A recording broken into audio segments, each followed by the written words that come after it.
நீங்க பார்க்குற சேனல் பேர் கிரிப்டோ கரன்சி. இந்த சேனல் நீங்கள் புதுசாக இருக்கீங்கன்னா இந்த சேனல் நம்ம கிரிப்டோ கரன்சி ப்ரைஸ் பேசும்போது கிரிப்டோ கரன்சியோட டெக்னிக்கல் ஆன்சர் பற்றி வீடியோ போடுவேன். உங்களுக்கு யூஸ்ஃபுல்லாக இருந்துச்சு சேனலை மறக்காமல் சப்ஸ்கிரைப் பண்ணிட்டு அப்படியே பக்கத்தில் இருக்க பெல் ஐக்கானே ப்ரெஸ் பண்ணிக்கோங்க. ஸோ வாங்க இப்போ வீடியோக்குள்ளே போகலாம். இப்போ நம்ம BTC யூஎஸ்ஐ டவுன்லோட் பண்ணிக்கோங்க. டெய்லி டைம் ஃப்ரேம் வச்சுருக்கேன். ப்ரைஸ் கரெக்டாக பார்த்தீங்கன்னா $93,729 இருக்குங்க. ஸோ ப்ரைஸு என்ன பண்ணியிருக்கு அப்படின்றது பார்த்தோன்னா, நேற்று நம்மளுக்கு ஒரு பெரிய பியரிஷ் கேண்டில் வந்து ஃபார்ம் ஆகிருக்குங்க. ஓகேங்களா? ஸோ ஒரு பெரிய பியரிஷ் கேண்டில் ஃபார்ம் ஆகிருக்கு. ஸோ இதுக்காக வந்து எந்த பேனிக்கும் ஆக தேவையில்லை.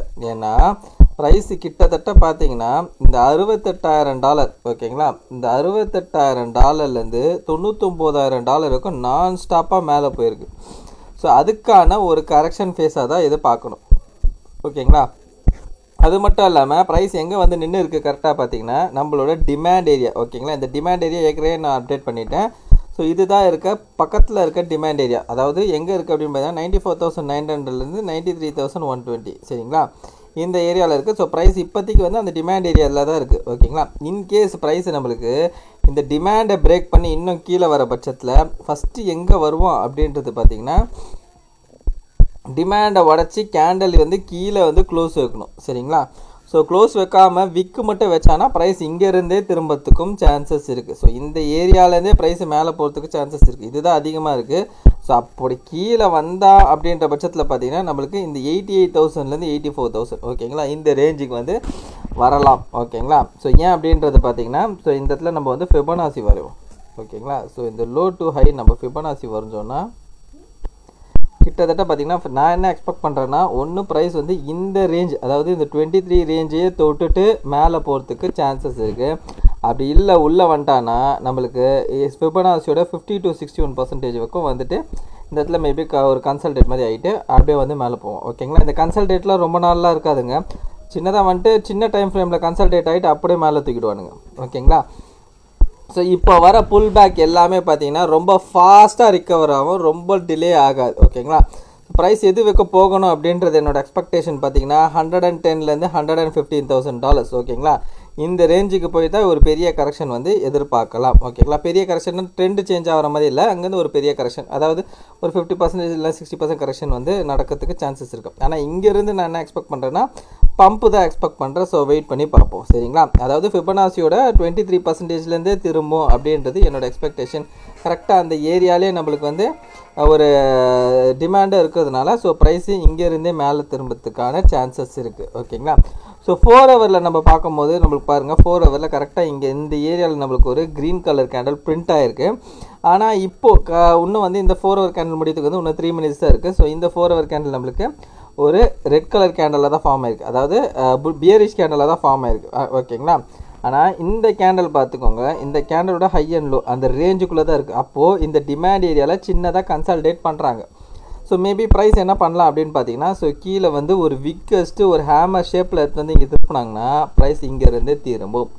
ஓகேங்களா? ஸோ இந்த ஏரியாவில் என்ன நடக்குதுன்றது நான் 4 ஹவர் ஒன்ஸ் வந்து இனிமேல் நான் அப்டேட் பண்ணுறேன். சரிங்களா? ஏன்னா இது வந்து நம்மளுக்கு வந்து ரொம்ப இம்பார்ட்டன்ட் லெவலாக இருக்கிறதுனால அந்த 4 ஹவரில் வந்து நான் அப்டேட் பண்ணுறேன். சரிங்களா? அதே மாதிரி பார்த்தீங்கன்னா நம்மளுக்கு டெய்லி கேண்டலில் பாருங்கள். ஸோ பிட்காயின் தான் நம்மளுக்கு வந்து ஒரு பியரிஷ் கேண்டில் கொடுத்துருக்கு. அதே சமயத்தில் இந்த பக்கம் நம்ம இத்தீரியம் போய் பார்த்தோன்னு வச்சிங்களேன், இத்தீரியம் பார்த்தீங்கன்னா ஒரு புல்லிஷ் கேண்டில் பிரிண்ட் ஆகிருக்கான். ஸோ இத்தீரியமை பொறுத்த வரைக்கும் ஸ்டில் நவ் நம்மளுக்கு வந்து நல்லா ஸ்ட்ராங்காகவே இருக்கான். ஸோ இத்தீரியம் நம்மளுக்கு அப்படி அதிகபட்சம் அவன் BTC அந்த இடத்துல கீழே வந்தானா ஒரு 84 அந்த ரேஞ்சுக்கு வந்தானா, வரதுக்கான வாய்ப்பு கம்மி தான். ஆனால் வந்தானா இவன் வந்து இந்த ரேஞ்சுக்குள்ளே தான் வருவான், அதாவது 3,200 3,100 அந்த ரேஞ்சுக்குள்ளே தான் வருவான் மேபி. ஓகேங்களா? இங்கே வந்து இங்கேருந்தே திரும்பத்துக்கு வாய்ப்பு இருக்கும். ஏன்னா இத்தீரியம் பார்த்திங்கன்னா நம்மளுக்கு வந்து நல்லா ஸ்ட்ராங்காகவே இருக்கிறான். சரிங்களா? பிட்காயின்லேருந்து ஃபண்டு வெளியில் வருது, ஆனால் இத்தீரியமில் தான் ஃபண்டு வந்து இன்சர்ட் ஆகுது. ஏன் அப்படின்னு பார்த்தீங்கன்னா இத்தீரியம் இன்னும் நம்மளுக்கு ஆல் டைம் ஐ பக்கத்துலேயே போகல.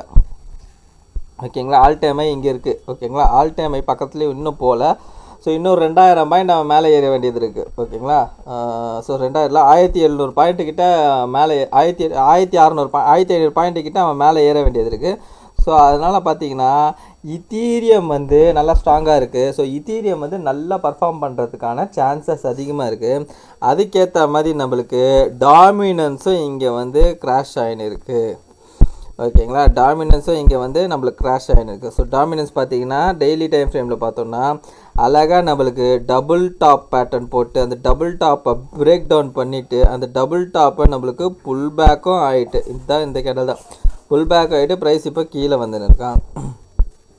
ஸோ ஒன்ஸ் நம்மளுக்கு ப்ரைஸ் வந்து இந்த ட்ரெண்ட் லைன் ஆண்ட வரும்போது, இந்த பாட்டமில் இருக்க ட்ரெண்ட் லைன் வரும்போது இந்த இடத்துல சின்னதாக நம்மளுக்கு வந்து கன்சல்டேட் ஆகிட்டு இந்த ட்ரெண்ட் லைனை உடையும். இந்த ட்ரெண்ட் லைனை உடையும் போது தான் நம்மளுக்கு ரியலான ஆல்ட் சீசன் வந்து ட்ரிகர் ஆகும். ஸோ இந்த உடஞ்சி, அதாவது இதை உடச்சி நம்மளுக்கு கீழே நல்லா கிராஷ் ஆகும். எந்த மாதிரினா இங்கே வந்திருக்கு பாருங்கள், இந்த மாதிரி கிராஷ் ஆகும்.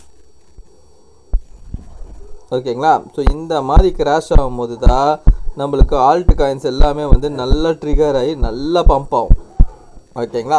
ஸோ அதை வரத்துக்கான சான்சஸ் அதிகமாகவே இருக்குது. ஓகேங்களா. ஸோ வெயிட் பண்ணி பார்ப்போம் என்னன்றது. ஸோ அதுக்கப்புறம் கேடிஏ. ஸோ கேடிஏ பார்த்தோன்னா என்ன அப்படின்றது பாருங்கள். ஸோ கேடிஏ நம்மளுக்கு $1 ரீச் பண்ணிட்டான். ஓகேங்களா. ஸோ கேடிஏ வந்து இப்போ வந்து கிட்டத்தட்ட வந்து சொலானா மாதிரி தான் பர்ஃபார்மன்ஸ் பண்ணுறதுக்கு சான்சஸ் இருக்குது. ஸோ இதை நம்ம பார்த்தோன்னா தெரியும். ஸோ கீழே பார்த்தீங்கன்னா தெரியும் பாருங்கள். சொலானா பாருங்கள். ஃபஸ்ட்டு என்ன பண்ணேன்னா, ஃபஸ்ட்டு இந்த இடத்துல கன்சல்டேட் பண்ணிட்டு அதுக்கப்புறம் பிரேக் அவுட்டு, திரும்ப இந்த ரேஞ்சில் கன்சல்டேட், அதுக்கப்புறம் பிரேக் அவுட் ஆகிற மாதிரி ஆகிட்டு திரும்ப உள்ளே வந்தான். உள்ளே வந்து அப்புறம் கன்சல்டேட் ஆகிட்டு அதுக்கப்புறம் பிரேக் அவுட் ஆகி மேலே போனவன் தான் நான் போய்கொண்டே இருக்கிறேன் அப்படின்னு சொல்லி போய்கொண்டே இருந்துட்டான். ஓகேங்களா. ஸோ அதே மாதிரி தான் இப்போ சொலானாவும் என்ன கேடிஏவும் என்ன பண்ணியிருக்குன்னா, இந்த ரேஞ்சை வந்து ஃபஸ்ட்டு வந்து சின்னதாக பிரேக் அவுட் பண்ணுற மாதிரி ஃபஸ்ட்டு இந்த ரேஞ்சை ஃபிக்ஸ் பண்ணிட்டான். இந்த ரேஞ்சை டச் பண்ணிட்டு அகெயின் உள்ளே வந்துட்டு இப்போது உடச்சிருக்கான். ஓகேங்களா. ஸோ இந்த இடத்துல வந்து ஃபஸ்ட்டு ட்ரை பண்ணால் உடைக்க முடியல, ரெண்டாவது ட்ரை வந்து உடச்சி நல்லா மேலே போயிட்டான். ஓகேங்களா. ஸோ இப்போது $1.20 ஏரியாவில் வந்து நம்மளுக்கு ஒரு சப்ளை இருக்குது. ஸோ மேபி இந்த சப்ளை தொட்டு அகெயின் நம்மளுக்கு இந்த ஏரியாவில் கன்சல்டேட் ஆகிட்டு அகெயின் நம்மளுக்கு இந்த சப்ளையை உடைப்பான். ஓகேங்களா. ஒன்ஸ் நம்மளுக்கு இதுதான் மேஜர் சப்ளை ஏரியா. சரிங்களா. $2.45 $2. ஓகேங்களா. $2.45 $2. இது வரைக்குமே கொஞ்சம் தடவி போனால் கூட இந்த ஏரியாவை உடச்சிட்டான்னா ரொம்ப அக்ரெசிவாக போவான். இதுக்கு மேலே நம்மளுக்கு இது வரைக்கும் நம்மளுக்கு வந்து ஒரு 10 சென்ட்டு 15 சென்ட்டு மூவ்மெண்ட் ஆன ஸ்பீடு $2.50 பார்த்தீங்கன்னா 50 சென்ட்டு 60 சென்ட்டுன்றது ஸ்பீடு வந்து இன்க்ரீஸ் ஆகும். ஓகேங்களா. ஸோ அப்போது நான் என்ன எக்ஸ்பெக்ட் பண்ணுறேன் அப்படின்றது பார்த்தீங்கன்னா, இந்த $8 ஃபஸ்ட் டார்கெட்டும் அதுக்கப்புறம் பார்த்தீங்கன்னா இந்த $12 செகண்ட் டார்கெட்டுக்கும் நான் எதிர்பார்க்குறேன். ஓகேங்களா. ஸோ ஆல் டைம் ஐவேக்கோ உடையுமாப்பா அப்படின்னு கேட்டிங்கன்னா உடையலாம். ஆனால் வந்து அது வரைக்கும்லாம் வந்து வெயிட் பண்ண முடியுமான்னு பார்த்தீங்கன்னா கேடிஏல பொறுத்த வரைக்கும் வெயிட் பண்ணுறது கொஞ்சம் ரிஸ்க்கு தான். ஓகேங்களா. ஏன்னா ஃபஸ்ட்டு போன ஆல் டைம் ஆகும்போது சப்ளை வந்து கம்மியாக இருந்தது. ஆனால் இப்போது வந்து $12 போகும்போதே நம்மளுக்கு கிட்டத்தட்ட அந்த சப்ளைக்கு அந்த அப்போ இருந்த மார்க்கெட் கேப் லெவலுக்கு வரும். அதனால் நான் என்ன சொல்கிறேன் அப்படின்னு பார்த்தீங்கன்னா, இந்த $8 வந்து ஒரு பார்ஷியல் ப்ராஃபிட்டும் ஒரு $10 கிட்ட போகும்போது நீங்கள் வந்து $10 இல்லை $11 போகும்போது நீங்கள் ஃபுல்லாகவே ப்ராஃபிட் புக் பண்ணுறது ரொம்பவே நல்லது. நான் அப்படி தான் பண்ணுவேன். ஓகேங்களா. ஸோ சொலானா பொறுத்த வரைக்கும் பார்த்தீங்கன்னா சொலானா அகைன் வந்து $235 கிட்ட வந்திருக்கு. ஸோ ப்ரைஸ் வந்து இப்போதைக்கு வந்து ஒரு கரெக்ஷனில் தான் வந்திருக்கு. ஓகேங்களா. ஆல் டைமையை தொட்டதுனால அதுக்காக வந்த ஒரு கரெக்ஷன். இது கூட பார்த்திங்கன்னா பெரிய லெவலில் ஸ்ட்ராங்கான ஒரு செல் ஆஃப்லாம் கிடையாது. சரிங்களா. ஒரு சின்ன ஒரு கரெக்ஷன் மாதிரி தான் இருக்குது. ஸோ அகெயின் இந்த ரேஞ்சையும் உடைப்பான், இந்த ஹையையும் உடச்சி அவன் மேலே போவான். ஸோ என்னோடய எக்ஸ்பெக்டேஷன் என்ன அப்படின்னு பார்த்தீங்கன்னா, சொலானாவை பொறுத்த வரைக்கும் 400 450. ஓகேங்களா. நான் ஆல்ரெடி வந்து டெலகிராம்லேயும் சொல்லியிருப்பேன், லாஸ்ட் வீடியோலேயும் நான் சொல்லியிருப்பேன், இந்த ஏரியாவில் ஆல் டைம் ஐண்டில் வந்து ஒரு 50% ப்ராஃபிட் புக் பண்ணுறது ரொம்பவே நல்லது அப்படின்னு சொல்லியிருப்பேன். ஸோ புக் பண்ணுறவங்க புக் பண்ணிடலாம். சரிங்களா. இல்லைப்பா எனக்கு 50% வேணாப்பா நான் ஃபுல்லாகவே புக் பண்ணிங்கன்னா ஃபுல்லாகவே புக் பண்ணிவிடுங்க, ஒன்றும் பிரச்சனை கிடையாது. சரிங்களா. ரைட். ஓகே. ஸோ அதுக்கப்புறம் எல்டிசி வந்து ஒரு நண்பர் எப்போவுமே கேட்டுப்பார். ஸோ கிட்டத்தட்ட வந்து அவருக்கு சந்தோஷமான ஒரு விஷயமாக தான் இருக்கும்னு நினைக்கிறாரு. ஸோ எல்டிசி பார்த்திங்கன்னா இங்கேருந்து வந்து நல்லாவே பம்ப் ஆகிருக்கு. ஓகேங்களா. இந்த கன்சால்டேஷன் ஃபேஸ்லேருந்து பிரேக் ஆகி நல்லாவே பம்ப் ஆகிருக்கு. ஸோ எல்டிசியை பொறுத்த வரைக்கும் என்னென்னா, இந்த சப்ளைங்க $134. ஓகேங்களா. $120 $130. இதை பிரேக் அவுட் ஆகிட்டோன்னா ஸோ எல்டிசி அடுத்த லெவல் பார்த்தீங்கன்னா 180 200ங்க. ஓகேங்களா. இது வந்து ஃபஸ்ட்டு இருக்கிற ஒரு மேஜரான சப்ளை ஏரியா. சரிங்களா. இந்த ஏரியாவை பிரேக் பண்ணிடுவான் எனக்கு தெரிஞ்சு. இதை மேஜரான சப்ளை ஏரியா. இந்த ரேஞ்சை உடச்சானா அடுத்து அவன் டேரெக்டாக வந்து ஆல் டைம் பக்கம் தாங்க போவான். ஓகேங்களா. அடுத்தது வந்து இந்த ஆல் டைம் ஹை பக்கம் $400 வரைக்கும் போவான். $400 உடச்சானா இவன் அப்படியே டபுள் ஆகிறதுக்கு சான்சஸ் இருக்குது. சரிங்களா. ஸோ பார்ப்போம் எப்படின்ட்டு. ஸோ 600லேருந்து 800 ஓகேங்களா. ஆல் டைம் ஹை உடச்சானா, ஆல் டைம் ஹை உடைக்கலன்னா நம்மளுக்கு வந்து இந்த ரேஞ்ச் அதாவது 180லேருந்து 200 ஓகேங்களா, அது ஒரு ரேஞ்சாக இருக்கும். சரிங்களா. அந்த இடத்துல வந்து ஃபஸ்ட் டார்கெட் புக் பண்ணுறது ரொம்பவே நல்லது. ஓகேங்களா. டிபெண்ட்ஸ் அப்பான் மார்க்கெட் கண்டிஷனும் இப்போ சைட் பை சைட் நீங்கள் பார்த்துக்கினே இருக்கணும். மார்க்கெட் வந்து நம்மளுக்கு நல்லா அக்ரெசிவாக இருக்கிற டைமில் வந்து இன்னும் மூவ் ஆகினே இருக்கானா அப்போ நோ ப்ராப்ளம். ஓகேங்களா. ரிவர்ஸ் ஆகக்கூடாது. ரிவர்ஸ் ஆகிற மாதிரி எந்த ஒரு இதுவும் இருக்கக்கூடாது. ரிவர்ஸ் ஆயிடுச்சுன்னா தான் பிரச்சனை. சரிங்களா. அதே மாதிரி பார்த்தீங்கன்னா ஸோ நம்மளுக்கு வந்து என்ன அப்படின்னு பார்த்தீங்கன்னா இத்தீரியமை பொறுத்த வரைக்கும் என்ன அப்படின்றது பார்த்தீங்கன்னா இத்தீரியம் வந்து ஸ்டில் நவ் நம்மளுக்கு வந்து புல்லிஷில் தான் இருக்குது. இத்தீரியம் ஒன்ஸ் நம்மளுக்கு ஆல் டைமையே உடைக்கிற பட்சத்தில் இத்தீரியம் வந்து ரொம்ப அக்ரெசிவான ஸ்பீடில் மேலே போவான். ஸோ இது தாங்க ரேஞ்சு. ஓகேங்களா. ஸோ இத்தீரியமை பொறுத்த வரைக்கும் எனக்கு தெரிஞ்சு இதுதான் ரேஞ்சு. $6,000 8,100 ஓகேங்களா.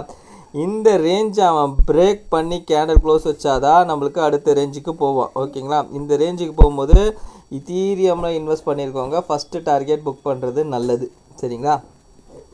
அடுத்து ரெண்டாவது டார்கெட் வந்து நீங்கள் வந்து நல்லா ஹோல்டு பண்ணி கூட இது பண்ணலாம். சரிங்களா. மார்க்கெட்டோட கண்டிஷனை பார்த்து நம்ம டிசைட் பண்ணிக்கலாம். சரிங்களா. ரைட். ஓகே. ஸோ அவ்வளோதான், பாக்கி எல்லாமே சொல்லிட்டேன்னு நினைக்கிறேன். ஸோ இந்த வீடியோ பிடிச்சிருந்தா இந்த வீடியோக்கு லைக் போட்டிருக்கேன். அப்படியே கமெண்ட் பாக்ஸில் கமெண்ட் பண்ணிவிடுங்க. உங்கள் ஃப்ரெண்ட்ஸ் அண்ட் ஃபேமிலிஸ்க்கு ஷேர் பண்ணிவிடுங்க. ஸோ டெலகிராமில் ஜாயின் பண்ணாதவங்க கண்டிப்பாக ஜாயின் பண்ணிக்கோங்க. இந்த டெலகிராமில் வந்து நான் இந்த 4 ஹவர் அப்டேட் பண்ணுறேன். ஸோ இந்த 4 ஹவர் கேண்டல் வந்து எப்படி முடிஞ்சிருக்குன்னு ஒரு ரவுண்டு பார்த்துடலாம். ஸோ இப்போ லாஸ்ட்டாக 130க்கு முடிஞ்ச 4 ஹவர் கேண்டல் பார்த்திங்கன்னா நம்மளுக்கு பேரிஷ் கேண்டல் தான் முடிஞ்சிருக்கு.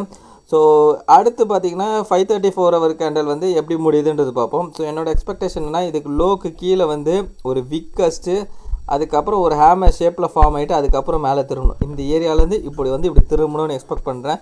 ஸோ பார்ப்போம், வெயிட் பண்ணி பார்ப்போம் என்ன நடக்குது அப்படின்றது. இந்த வீடியோ பிடிச்சிருந்தா இந்த வீடியோக்கு லைக் பண்ணுறேன். அப்படியே கமெண்ட் பாக்ஸில் கமெண்ட் பண்ணிடுங்க. உங்கள் ஃப்ரெண்ட்ஸ் அண்ட் ஃபேமிலிஸ்க்கு ஷேர் பண்ணி விட்டுடுங்க. கடைசியாக நான் டிஸ்கிளைமர் மட்டும் சொல்லிக்கிறாங்க, நான் ஃபினான்ஷியல் அட்வைஸர் கிடையாது. இந்த வீடியோவில் சொல்லிக்கிறது எல்லாமே ஓனலைசஸ்ங்க. நீங்கள் இன்வெஸ்ட் பண்ண முன்னாடி நீங்களே ஒரு ஓனலைஸ் பண்ணிட்டோம் இல்லை உங்கள் ஃபினான்ஷியல் அட்வைஸில் கேட்டோ டிசைட் பண்ணிக்கோங்க. So thank you every one.